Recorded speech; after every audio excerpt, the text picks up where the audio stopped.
Bonjour et bienvenue sur cette nouvelle vidéo. Alors aujourd'hui donc un petit tuto sur Access notamment pour aller essayer ici de créer un formulaire de recherche via une liste déroulante où on voudrait donc ici y afficher par rapport à une table, par exemple ici j'ai pris l'exemple de client, y afficher les infos d'un client à partir d'une liste déroulante. On va aller voir comment ici créer ça. Exemple ici, ce qu'on va essayer d'apprendre, c'est créer ici ce type de formulaire. Donc ici, moi j'ai des quelques tables. Ici, c'est essayer par exemple ici d'avoir ici un choix ici sur les clients. Donc ici, je veux aller voir par exemple sélectionner voilà ce client-là et le faire afficher directement ici dans le formulaire. On pourra avoir les infos liées donc à 1, 2, 3, voilà. En fonction du client sélectionné dans la liste déroulante, ici, une liste déroulante, on va pouvoir y afficher ici les infos. Évidemment, on va essayer de le protéger puisque ce n'est juste qu'un fichier de recherche sans avoir ici la possibilité de les modifier. Voilà, donc comment ici créer ce type de formulaire via donc ici la liste déroulante et on verra qu'on va utiliser un petit peu de code VBA pour essayer de créer tout ça. Alors, je vous avais présenté donc lors d'une précédente vidéo donc sur Access comment créer un formulaire. On aurait pu passer ici en tapant ici, en sélectionnant la table client, en allant ici dans l'onglet créer, on aurait pu ici lui dire de créer directement un formulaire où je vais ici y afficher les clients. Ici, si je l'affiche, voilà, ici j'ai bien la liste de tous mes clients que je peux faire ici défiler. Mais c'est pas tout à fait ce qu'on veut ici, donc on pourrait évidemment ici après faire une recherche, encore une fois, ici, voilà, cliquer sur un champ, aller faire une recherche et aller lui taper les données. Voilà, donc si on va chercher ici le premier client commençant par T, voilà. Donc on va essayer de pouvoir ici faire un autre formulaire, mais un petit peu différent. Voilà, de ne pas ici avoir la possibilité de les sélectionner, c'est on va avoir une liste déroulante et on veut afficher les infos correspondant au client. Voilà, donc ici celui-ci on ne va pas l'utiliser. Alors, eh bien, on va partir donc d'un nouveau formulaire tout vierge. Donc ici, pour ça, donc on va aller partir d'un formulaire vierge, voilà. Et on va donc ici aller donc lui créer et lui insérer donc les champs qu'on veut voir apparaître. Alors, tout d'abord, donc, eh bien, on va y insérer des champs de type texte, donc pour rendre donc indépendants tous les champs. Donc pour ça, on va aller insérer un contrôle ici dans les outils de création de formulaires. On a ici l'onglet création et dans l'onglet création, on a ici les formulaires qu'on utilise dans les formulaires. Donc pour l'instant, on va utiliser donc une zone de texte. Donc on insère ici la zone de texte. On va la dessiner ici sur notre formulaire dans ici le groupe, dans le formulaire à détail, pour avoir ici le contenu. Voilà. Et ici, donc, on va pouvoir ici, eh bien, maintenant, y insérer autant de zones de texte qu'on a ici de champs. Alors, ma table client, on va l'afficher. Voilà, on a 1, 2, 3, 4, 5, 6, 7, 8, 9. On a le fax. Bon, on va pas y mettre les conditions puisqu'il n'y a pas d'infos. Voilà, on va prendre donc les 9 premiers champs donc, de notre table. Donc, on revient en mode ici, création. Voilà. Et on va donc ici dupliquer notre contrôle de texte pour en avoir 9. Donc on va faire un CTRL C et on va faire un CTRL V, CTRL V, CTRL V, CTRL V, CTRL V, CTRL V. Donc on en a 1, 2, 3, 4, 5, 6, 7, 8 et 9. Voilà. Donc ici on a ici nos intitulés donc où on va y faire afficher ici les informations. Alors, très important, donc ici on voit bien qu'on est ici en source indépendante, c'est-à-dire ici, si je l'affiche, évidemment je vais afficher rien du tout, puisqu'il n'y a pour l'instant aucun lien. Donc on revient en mode de création. Donc ici il va falloir identifier, et ça c'est important lorsqu'on va aussi bien sur Excel quand on va faire un peu de macro, donc il va falloir identifier les contrôles et les champs de texte pour pouvoir bien s'y retrouver assez facilement. Donc par exemple ici on va y afficher ici la feuille de propriété.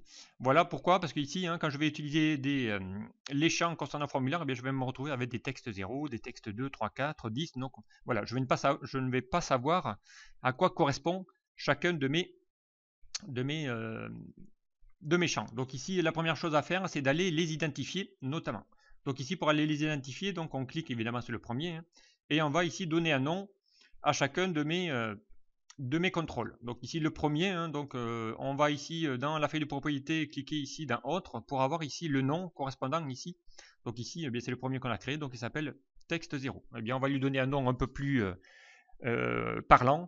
Donc alors moi j'ai une norme, donc comme dans Excel d'ailleurs, pour lui dire ici je suis dans un contrôle de type zone de texte.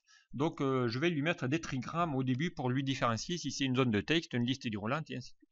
Voilà, donc je vais l'appeler hein, txt, et ensuite ici, eh bien, on va lui mettre ici, par exemple, et ça sera le nom client. Voilà, nom client, on lui renomme. Ensuite, qu'est-ce qu'on a besoin? Donc on va aller ouvrir ici la table client. Voilà, on a besoin ici, eh bien, on aura besoin en dessous du code client. Voilà, donc on va revenir. Voilà, donc ici, ça sera txt, voilà, code client. Voilà. Ici, donc, on aura besoin du contact et adresse. Voilà, donc ici, on va lui mettre txt contact. Voilà, on continue. Donc ici, txt adresse. Voilà. Ensuite, donc, on a besoin de la ville et du CP. Alors, on va revenir en mode ici. Oups, pardon. Donc ici, ça sera la ville. Donc txt ville. Ensuite, on aura ici txt code postal. Voilà. Ensuite, on aura ici, donc encore une fois, on a besoin ici, on aura le pays, le téléphone et le fax. Voilà, pays, téléphone et fax. Donc on va ici récupérer le txt pays. Voilà. Txt téléphone.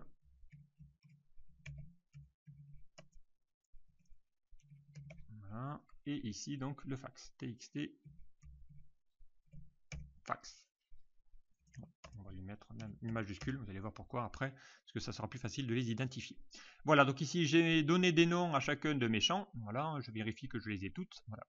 Et ensuite, eh bien, je vais faire la même chose pour les étiquettes. Donc ici, quand je clique dans cette partie-là, eh bien, je vais avoir ici les étiquettes correspondant ici à chacun des. Donc là aussi, pareil, eh bien, ils portent un nom, donc il va falloir également les renommer pour pouvoir les identifier. Donc moi, pour des étiquettes, donc ici, je mets mon trigramme LBL pour label, puisque ce sont des labels. Et ensuite, donc, on va ici bien lui donner un nom. Donc ici, ça sera bien nom client, la même chose. Voilà. Ici, donc, on avait mis le code client. Donc ici, on va l'appeler LBL code client, la même chose. Voilà, on va essayer de renommer les mêmes. Ici, j'ai mis contact. Donc on va mettre ici LBL contact. Voilà. Ici, on avait mis adresse. Donc on va lui mettre ici adresse. Voilà, LBL adresse. On va mettre ici ville. Label ville. Voilà. Ici, donc pareil, label CP. Ensuite, label pays.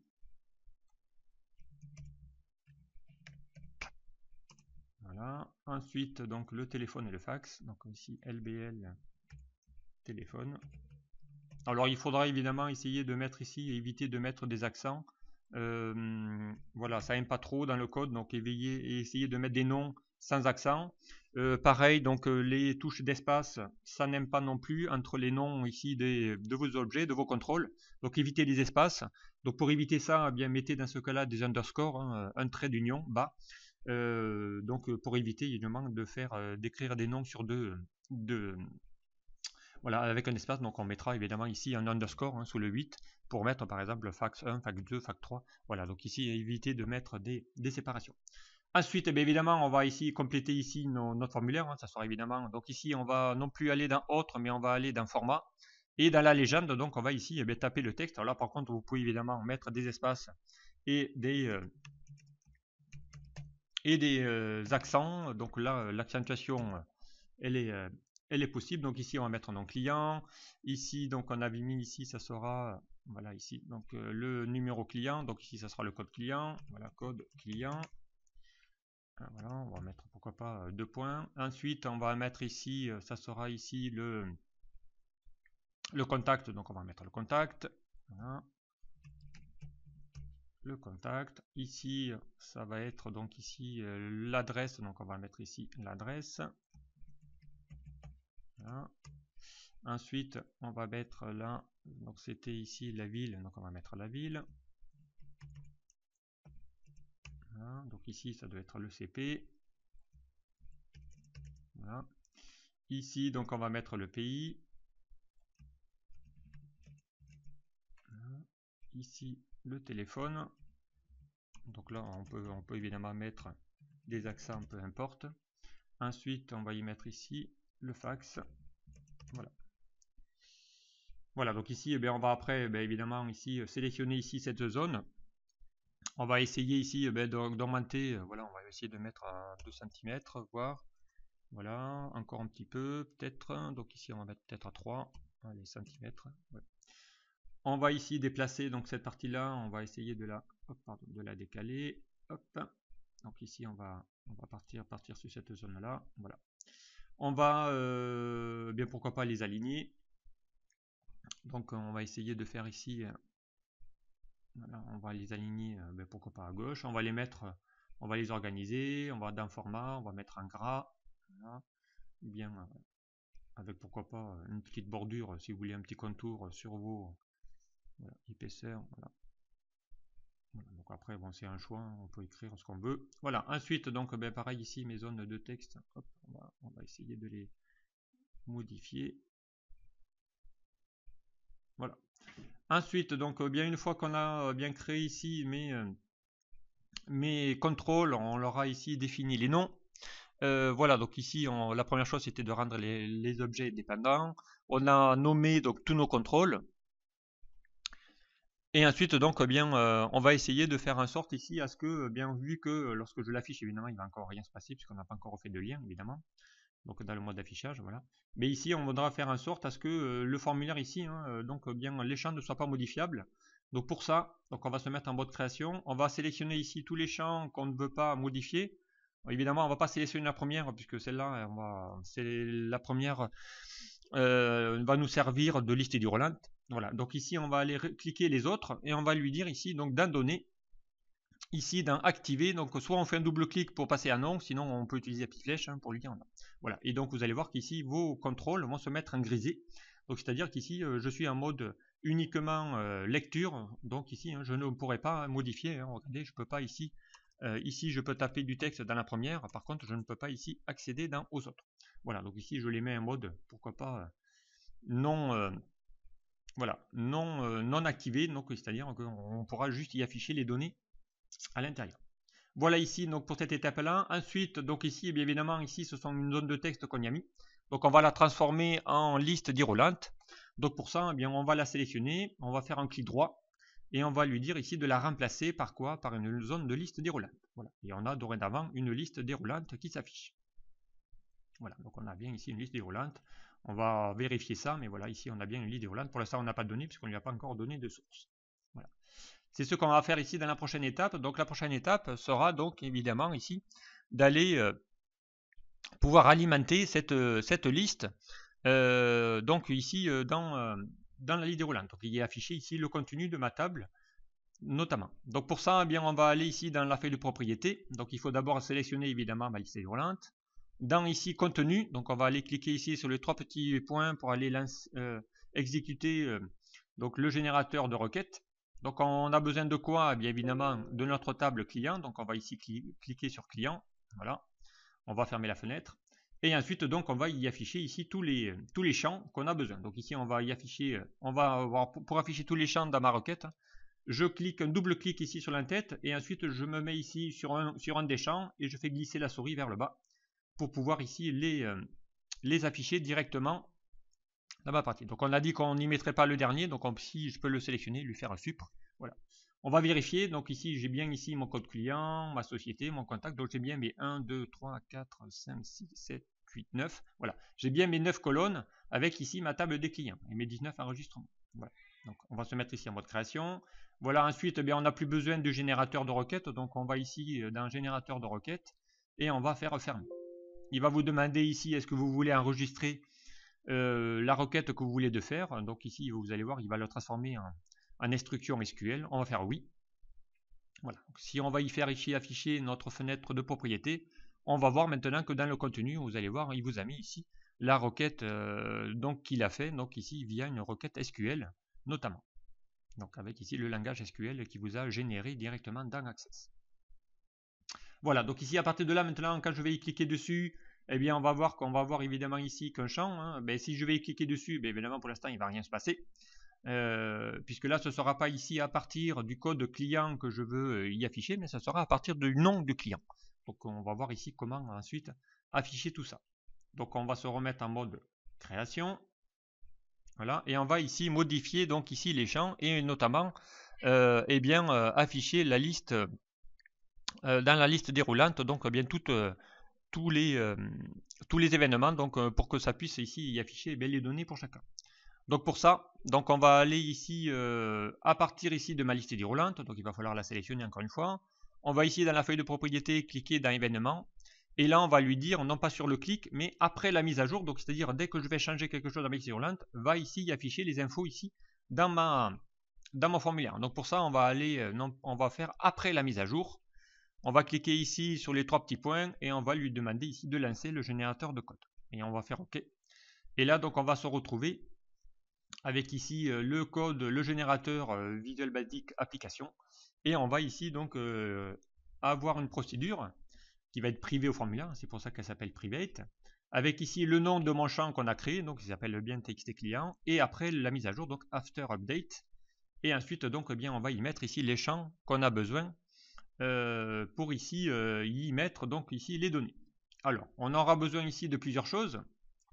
Donc ici on va retrouver, si vous cliquez ici dans la partie supérieure, on va avoir ici toute la liste des champs, les txt qu'on a créés tout à l'heure. Donc voilà l'intérêt de pouvoir les renommer, les contrôles.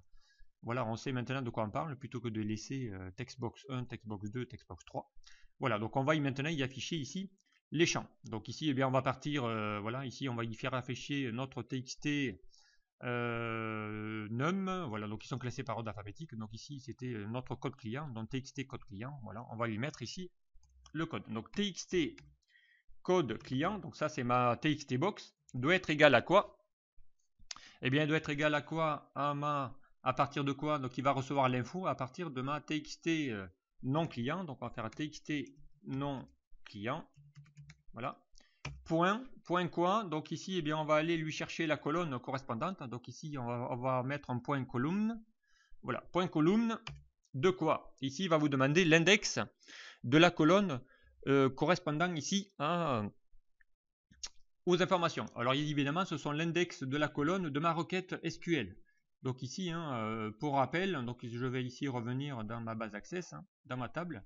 Ici, donc ce sera tous les champs qu'on a créés. Donc ici, le premier c'est 0, 1, 2, 3, 4. Voilà. Donc le code index commence à 0, notamment. Donc ici, on va revenir dans notre mode ici, voilà, création. Donc ici, on va lui mettre 0. Et ensuite, vous aurez compris, donc on va le faire ici pour tout le reste. Donc on a dit ici qu'on y mettrait, donc ici, eh bien, la société, ça sera ma liste déroulante, donc on ne va pas y afficher, donc on va y mettre après le contact. Donc le contact, on va essayer ici, pardon, de me remettre ici dans les contacts. Donc ici, eh bien, le contact, on l'avait appelé le champ txt contact. Voilà, on va tous les taper. Txt contact, ensuite on avait besoin de l'adresse, adresse ville et CP. Voilà. Donc ici on va mettre adresse. Voilà, txt ville, txt cp, on avait txt pays, txt téléphone, txt fax. Voilà, donc ici normalement je dois avoir mes 8, 1, 2, 3, 4, 5, 6, 7, 8, le 9e étant ici ma liste déroulante. Voilà, et après, et donc ensuite, eh bien, on va faire juste un copier-coller. Donc ici, on va récupérer tout ça, on va faire un CTRL-C. Ici, on va faire un CTRL-V, CTRL-V, CTRL-V. Voilà. On va coller toutes les infos. Et ensuite, il faudra juste indexer les colonnes. Donc ici, on va lui mettre le contact, ce sera ma troisième colonne. Donc je rappelle, donc je remets ici sur mon événementiel. Donc ici, évidemment, ça sera ma troisième colonne, puisque la première étant ici le nom du client. Donc ici, on va mettre le 2. Ici, on va mettre le 3. Colonne 4. Colonne 5. Colonne 6. Colonne 7. Colonne 8. Voilà. Donc voilà. Et on va essayer ici de mettre voilà, le champ. Donc ici, la procédure, on va lui affecter. Donc ici, le égal vous permet ici de prendre donc ici l'info de la colonne, de l'index colonne, de ma liste déroulante, et on va lui affecter directement dans chacun des contrôles de mon formulaire. Donc on va ici fermer maintenant mon code, mon éditeur Visual Basic, et on va essayer ici de faire en sorte, voilà ici, d'y afficher ici les données. Donc pour l'instant, bien évidemment, il n'y a pas grand chose qui marche encore, puisqu'on va encore devoir ici modifier les choses, puisque là on le fait par le numéro de client, et ici je ne voudrais pas donc y faire afficher les informations. Donc on va pouvoir ici bien de nouveau se remettre en mode création. Voilà, on ne va pas oublier de faire une petite sauvegarde. Donc on va l'appeler ici formulaire, donc F client. Voilà. Et on va ici sauvegarder. Donc on va essayer de lui donner un nom, formulaire client. Voilà, donc après, bien, on va y afficher ici les colonnes que nous avons besoin dans notre liste déroulante. Donc ici, l'objectif, ce sera ici d'y afficher dans cette liste déroulante donc toutes les infos de ma table. Donc pour ça, on va revenir en mode création. Voilà. Ici, on va sélectionner la liste déroulante. Et ici, donc dans le format, on va ici lui demander d'aller afficher le nombre de colonnes qu'on a besoin. Donc ici, on va lui faire afficher les 9 colonnes de ma table. Donc maintenant, on va aller vérifier ça. On va voir ici. Voilà, on a bien ici les 9 colonnes qui s'affichent. Et là, regardez maintenant, hein, dès que je vais cliquer, eh bien, on a déjà les informations concernant ici mes intitulés. Alors, il y a a priori le code de client, voilà, évidemment, qui ne s'affiche pas. Donc, on va aller vérifier. Voilà. On va vérifier si on ne s'est pas trompé. Voilà, ici, hein, c'était pas le code client. Alors, TXT, on avait dit, voilà, code client. Donc, c'est pour ça qu'il n'a pas affiché, parce qu'on s'est trompé sur l'intitulé. Voilà, donc ça, c'est quelque chose qui arrive au début. Voilà, code client, voilà. Les majuscules se remettent, donc maintenant, ça doit fonctionner. On va fermer l'éditeur. On va de nouveau réafficher. Voilà, mais donc maintenant, quand je vais cliquer, voilà, j'ai bien ici mon code client correspondant ici à mes informations. Voilà, donc déjà ici, j'ai les informations qui s'affichent dans mon formulaire. Par contre, quand je clique dans ma liste déroulante, eh bien, on va voir ici, hein, bien que toutes les colonnes, eh bien, regardez ici, hein, on n'a pas vraiment la vue sur toutes les données. Donc on va essayer de modifier ici cet aperçu-là pour essayer de rendre les colonnes un peu plus larges. Donc pour ça, on va se remettre en mode création. On va cliquer encore une fois sur ma liste déroulante et on va ici dans l'onglet format, lui dire ici eh bien d'aller chercher ici dans la largeur de colonne. On va essayer de lui mettre ici bien des informations. Par exemple, on va essayer de faire ici alors, on va essayer de voir si on peut mettre ici largeur de colonne 3 cm. Alors, il va falloir évidemment qu'on fasse pour chacune des colonnes. Donc ici, ça sera 3 cm, 3,3,3,3,3. Donc ici, on va le faire 9 fois, puisqu'il y a 9 colonnes. Donc 1, 2, 3, 4, 5, 6, 7, 8, 9. Voilà, il y en a un de trop. Voilà.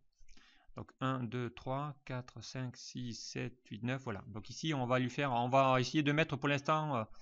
afficher les 9 colonnes pour 3 cm chacun. Donc on va essayer ici de regarder ce que ça fait. Voilà, donc ici maintenant j'ai bien ici mes colonnes qui s'affichent.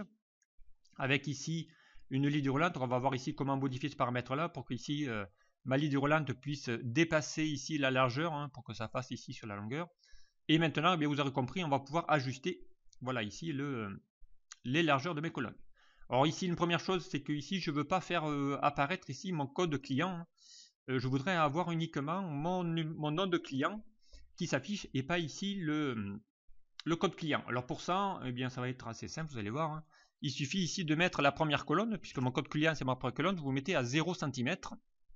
Et là, vous allez voir, hein, dès qu'on va ici afficher, vous allez voir que mon code client, du coup, disparaît. Et ici, j'ai mon nom de client qui apparaît directement. Voilà, donc ici, hein, comme ça, ça vous permettra de pouvoir masquer une colonne ou pas pour le faire afficher ici dans votre liste déroulante. Voilà, donc ici, on a ici les informations correspondantes. On va augmenter un petit peu, puisque 3 cm, c'est peut-être pas assez. Alors, on va refaire ici mode création. Donc ici, on va pouvoir ici, eh bien après, hein, il faudra le faire pour chacune de mes colonnes. On va mettre 4. On va voir ici ce que ça donne. Donc ici, maintenant, voilà, ici, il y a le code client qui est presque complet. Voilà, donc on va pouvoir ici y afficher. On pourrait évidemment réduire ici le code postal. Voilà, donc après c'est juste de l'ajustement. Voilà. L'autre opération qu'on va faire ici, c'est de pouvoir ici, voilà ici, agrandir donc ici pour avoir les infos, hein, pour éviter ici d'avoir à jouer ici sur l'ascenseur. Donc ici on va lui faire encore une fois en mode design, voilà. On pourrait y afficher ou pas les en-têtes de colonne. Donc ça, ce sont mes intitulés de ma table. Donc ici, à vous de lui dire si vous voulez ou pas. On pourra lui mettre oui si vous le souhaitez. Ici, donc, comment afficher ici? Voilà les lignes affichées. Donc ici, c'est le nombre de lignes que je veux voir apparaître quand je vais cliquer sur la liste déroulante. Donc ici, il est parti à 16, mais on peut lui faire n'afficher que les 10 premières lignes à chaque fois. Et ici, donc on va ici ajuster. Donc ici, on est en largeur de liste. Donc ici, on va lui mettre une largeur de liste à 20 par exemple. Donc on va voir si 20 cm va suffire. Donc ici, on va lui faire... Voilà, donc vous voyez que maintenant, eh bien, voilà, la liste est beaucoup plus large. Voilà, donc ici, ça dépasse. Et ici, j'ai que mes 10 premiers caractères. Donc ici, on a des tranches de 10 en 10 qui s'affichent à chaque fois. Donc ici, je n'ai ici qu'un ajustement. Donc on va essayer de réduire le CP. Donc le CP, c'est la 1, 2, 3, 4, 5. Voilà. On va réduire un peu la cinquième. Donc c'est 1, 2, 3, 4, 5. Voilà, ici, on va lui mettre peut-être à 2 cm. Ici, on va lui augmenter un peu parce que ça semblait un peu juste. Voilà, on va faire affichage. Voilà, donc ici, voilà, on a à peu près ici toutes les infos. Voilà, j'ai plus ici de senseur en bas. Et ici, j'ai toutes mes données qui s'affichent. Voilà, et après, il suffit d'aller sélectionner ici ma donnée correspondante. Voilà ici pour pouvoir afficher. On va lui enlever ici le petit sélecteur. Là, ici, cette petite barre de sélection. Donc, on va aller dans la mode création. On va ici cliquer évidemment sur le formulaire en général. Et ici, on a ici un afficheur sélecteur. Afficher sélecteur, on va lui mettre non. Donc, on va faire un double clic. Et là, normalement, ici, on n'a plus ici la sélection qui s'affiche. On pourrait également, puisqu'ici, notre barre en bas ne sert plus à rien, puisqu'ici, je ne peux faire défiler qu'un seul enregistrement à la fois, donc on va lui enlever ici la barre du bas. Donc ici, on va aller dans encore une fois, dans le formulaire, et on va essayer de lui faire ici afficher les barres de défilement. On va lui faire aucune. Voilà, donc quand on va afficher, donc barre de défilement, c'est les barres ici, et en bas ici, donc ce sera le sélecteur. Alors, on va lui faire ici afficher les boutons de déplacement. Voilà, donc on va pas lui faire afficher. Voilà. Voilà, les boutons de déplacement. Donc maintenant, j'ai plus qu'un seul formulaire avec ici les informations. Donc ici, on a déjà créé ici le formulaire, voilà, qui vous permet ici de pouvoir faire une sélection, une recherche sur un client et y afficher les données à l'intérieur. On va renommer ici, voilà, la légende de mon formulaire plutôt que de laisser F client. Donc pour ça, on va refaire un mode création. On va dans légende et ici, on peut taper, voilà, recherche. Voilà. Recherche client. Voilà. On va plutôt lui donner un nom beaucoup plus sympathique. Voilà. Donc dorénavant, on va avoir recherche client. Donc on peut renommer évidemment les légendes de mon formulaire notamment. Alors ensuite, qu'est-ce qu'on pourrait faire? On pourrait par exemple ici, je vais vous montrer comment aller, pourquoi pas, regrouper des données. Hein. On pourrait ici faire de la concaténation de chaînes. On va concaténer, hein, pourquoi pas, pour rassembler dans un seul et même champ le code postal et la ville. Ou mettre tout ça dans l'adresse, CP et code postaux, hein, pourquoi pas. Donc ici, on va revenir en mode de création. Pour aller faire ça, évidemment, on va repartir ici de ma liste déroulante. On va ici dans les événements et on va aller ici récupérer la procédure. Donc ici, on voudrait ici mettre dans mon champ TXT adresse mon code postal en même temps, donc mon adresse, ainsi que mon code postal et ma ville. Donc pour ça, bien ici, on peut lui faire ici lui concaténer la chaîne. Donc l'outil de concaténation, aussi bien dans Excel que dans Access, c'est le e-commercial. Hein. Voilà, hein, les pirouettes. Et ensuite, donc, on va bien lui insérer. Donc ici, bien le TXT adresse, du coup, on n'a plus besoin. On va juste lui récupérer le champ. Et pareil, si je veux y mettre ici donc mon CP, donc c'est ma colonne 4. Donc le CP, on va le mettre avant. Donc on va faire ici un CTRL X. Et on va le mettre devant, voilà, et on va aussi le concaténer. Donc du coup, je n'ai plus besoin ici de mon CP, puisque je vais tout mettre dans mon champ TXT adresse. Donc si je laisse tel quel, qu'est-ce qui va se passer? Donc on va revenir ici sur mon formulaire. Évidemment ici, il y a des choses que je vais plus avoir besoin. Ici, mon code postal, je vais le supprimer. Ma ville, je vais le supprimer. Et je vais devoir ici allonger un petit peu mon champ pour essayer d'y avoir ici un peu plus d'infos. Voilà, on va remonter celui-ci. On va le faire glisser vers le haut. Voilà. Donc on va y faire afficher ici des informations. Voilà, ici qu'est-ce qui va se passer quand je vais sélectionner? Je vais avoir ici l'adresse, mon code postal et ma ville collés. Donc pour aller changer ça, qu'est-ce qu'on va faire? On va modifier la présentation. Et notamment, on va essayer de faire ici, de rajouter, par exemple, on va lui faire un retour à la ligne. On va lui afficher l'adresse et en dessous, donc on va lui faire afficher le code postal et la ville. Donc pour faire un retour à la ligne dans une zone de texte, on va taper une fonction qui s'appelle VB, donc visuel basique, CR pour retour chariot, LF retour gauche. Voilà. Donc vous allez ici cliquer sur vous allez mettre VB CR LF qui va correspondre à un retour chariot, ni plus ni moins. Donc on va refaire un test, on va aller voir ici si maintenant le retour à la ligne a bien fonctionné. Voilà, on a bien ici l'adresse, le code postal et la ville. Il ne nous reste plus maintenant qu'à séparer le code postal de mes villes. Donc pour ça, eh bien, on va revenir ici dans ma création. Et derrière ici le et commercial, eh bien, on va générer un espace. Pour générer un espace, on va faire un double cote, espace double cote. Et on va de nouveau concaténer, puisqu'un espace c'est un caractère, donc c'est un champ de texte. Voilà. On aura même ici, pourquoi pas, lui mettre un trait d'union, si je veux y mettre un trait d'union pour séparer mon code postal de ma ville. On va refaire un test, on va afficher. On revient ici, on va faire afficher ici les données. Bon, ici évidemment il n'y a pas de code postal, voilà. Donc ici on y a mis ici BP, voilà, ici le code postal qui bien s'affiche sur bien deux lignes, voilà. Le code postal, trait d'union et la ville. Voilà, donc ici on a bien ici toutes les informations hein, qui nous permet ici de pouvoir bien avoir ici créer un formulaire voilà, automatiquement de recherche via une liste déroulante et avec une petite procédure toute simple à utiliser. Voilà ici comment générer assez facilement un formulaire de recherche totalement dynamique à partir de la liste déroulante. Voilà, ce tuto est maintenant terminé. Merci de m'avoir suivi et à très vite sur un prochain tuto. Au revoir.